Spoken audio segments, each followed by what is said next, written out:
The Presidential Grant Program is one of the major government interventions being undertaken. It is aimed at creating employment opportunities, sustaining food security, generating income, and forming economic diversification for the indigenous peoples.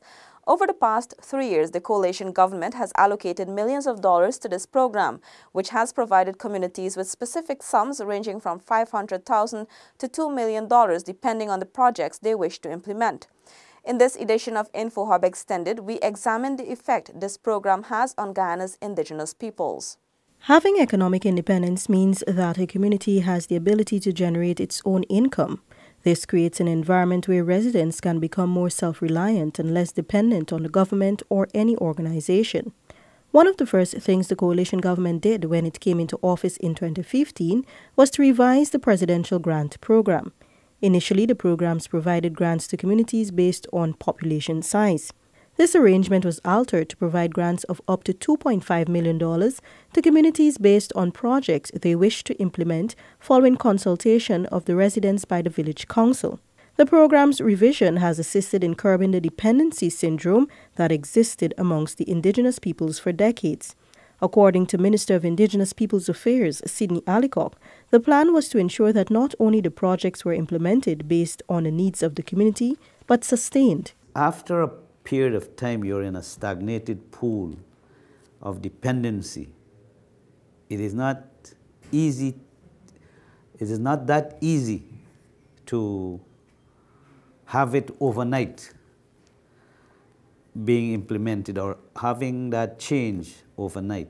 When we started first, people would question you with a hasty attitude. In the hinterland, there needed to be opportunities so that our young people and our elders could be able to make that contribution for their own economic and other well-being. So I've seen, and I'm happy that while things are not perfect, I've seen a lot of young individuals and elders now being more vocal in terms of ideas of how things could become better. Yes, we have challenges. Yes, we have differences. But yes, we also have become more involved in our decisions, discussions, and implementations. The presidential grants allocation began in October 2007 with a total of $150 million allocated for projects in only 139 communities or villages. Fast forward to 2015, during the period April to November, the government disbursed some $76.547 million in presidential grants to over 100 communities. In 2016, the project was paused to accommodate the Jubilee Grant Fund in observance of Guyana's 50th year of independence. The sum of $280,500,000 for the program allowed for communities to receive up to $5 million for their respective projects. This initiative was aimed at ensuring indigenous Guyanese step into the future with the ability to become economically independent through the implementation of green sustainable projects. President David Granger spoke of the impact of the program on village economies. Village administration, which stimulates employment and investment in infrastructure, is being improved. Presidential grants, valued at more than $200 million, were dispersed to support community projects. These included the construction and renovation of village guest houses, community buildings, multipurpose centers, village markets, roads, wharves, bridges, and walkways. Agriculture, livestock, and farming projects have been initiated. Sports, education, and small business development are springing up. Village economies are being revitalized. Village enterprise has been strengthened by economic initiatives in value-added processing of cassava flour, coffee, fish, and crab meat. Village entrepreneurs are now producing bottled, labeled, and packaged products, and I'm sure some of these will be available this evening.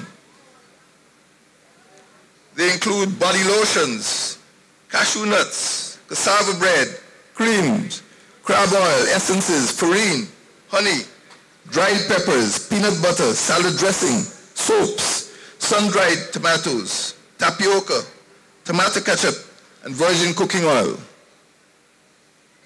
There's a silent revolution in agro-processing and micro-enterprise taking place in our more than 200 indigenous communities.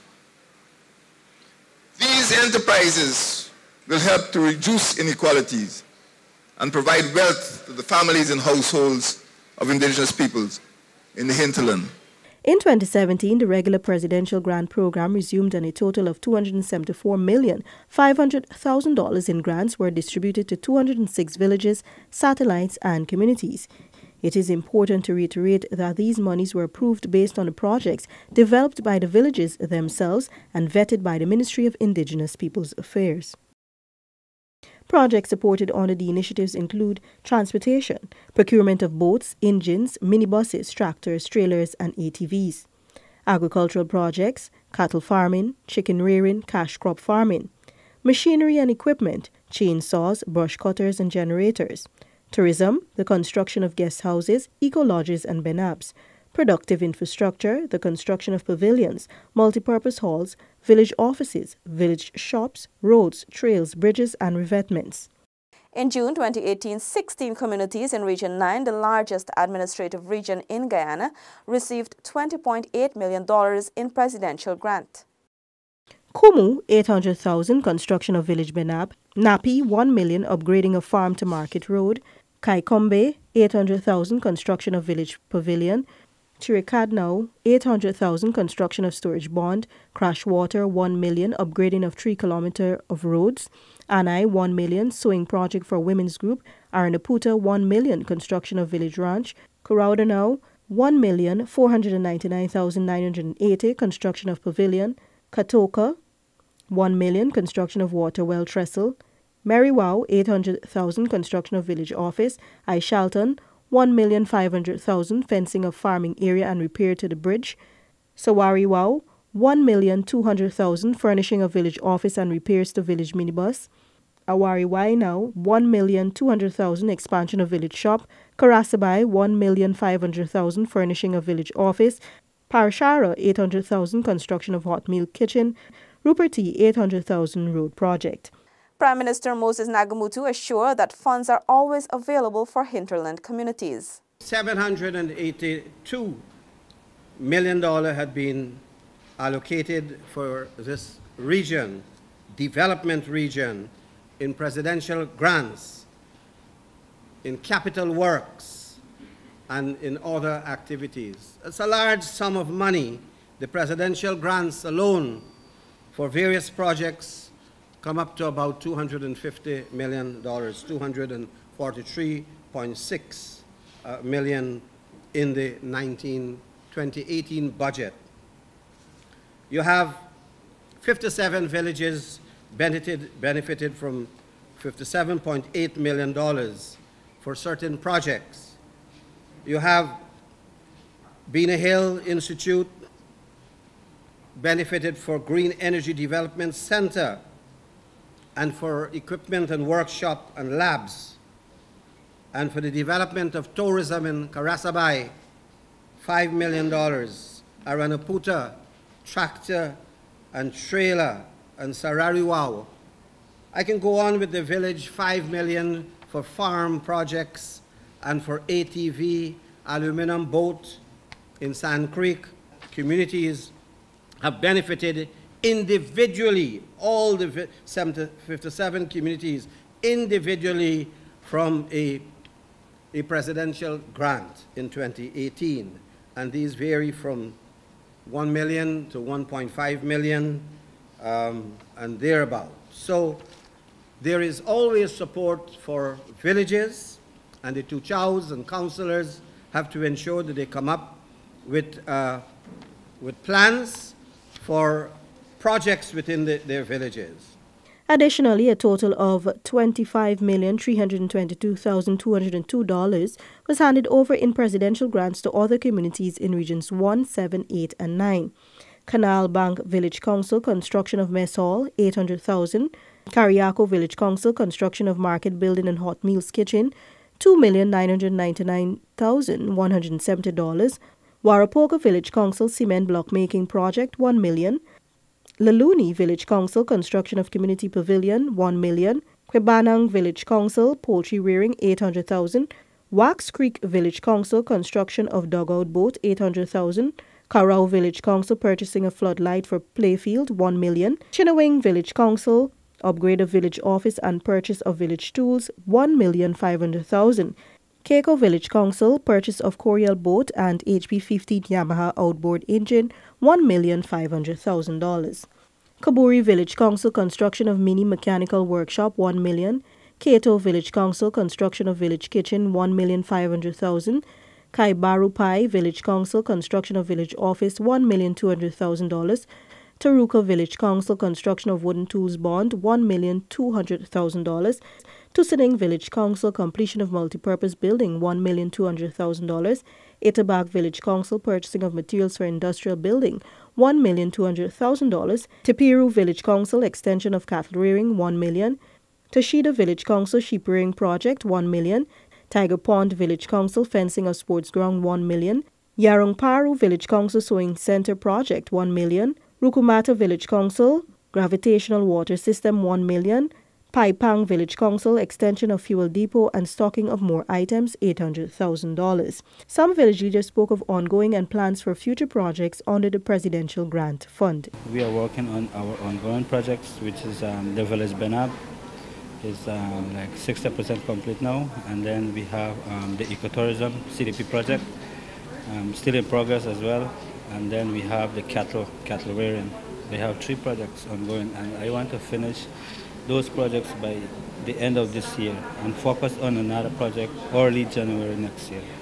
We have the kitchen construction of the village kitchen, and we'll use that facility to do catering and so for workshops and other meetings and functions. And also we want to improve in our agriculture. We'll try to do introduce integrated farming there, because I studied fisheries, certificate fisheries. I did at GSC, and agriculture plays a vital role in my community as well. We have 3 projects. We have poultry farm, cassava project, also barn brick project. And I have collected $1 million yesterday. That is to upgrade the road from Landing to Rewa Junction. So this will happen in September to October. Our plan right now is we are having ongoing is through the grant. We have started poultry farming and a village shop, and then we also have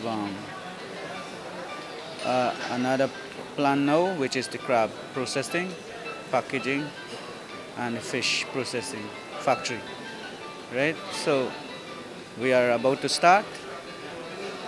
So we are already get the place done, choose out, and we're just waiting for the men to start anytime now. So we have plans to do ecotourism. We have plans to do 5 miles, bush track. Likewise, going through a creek, 5 miles also, building a benab at the back. It was there before, right, but it went down, but we plan to do that because that is one of the attractions, right? If you want to do tourism, we want to enhance and upgrade our guest house so that visitors can be comfortable. The presidential grants have undoubtedly significantly improved the standard of living in the villages through socio-economic projects. These include, but are not limited to, agriculture, infrastructure, transportation, socio-cultural projects, tourism, and community development as a whole. Among the primary development plans of the coalition government for the hinterland communities is to ensure they are socio-economically independent. This means that there will be initiatives that lead to growth and development strategies that emphasize self-sufficiency within indigenous communities, removing the culture of dependency. This will further lead to better quality of life for the indigenous peoples in Guyana. This has been InfoHub Extended. Do join us again next time.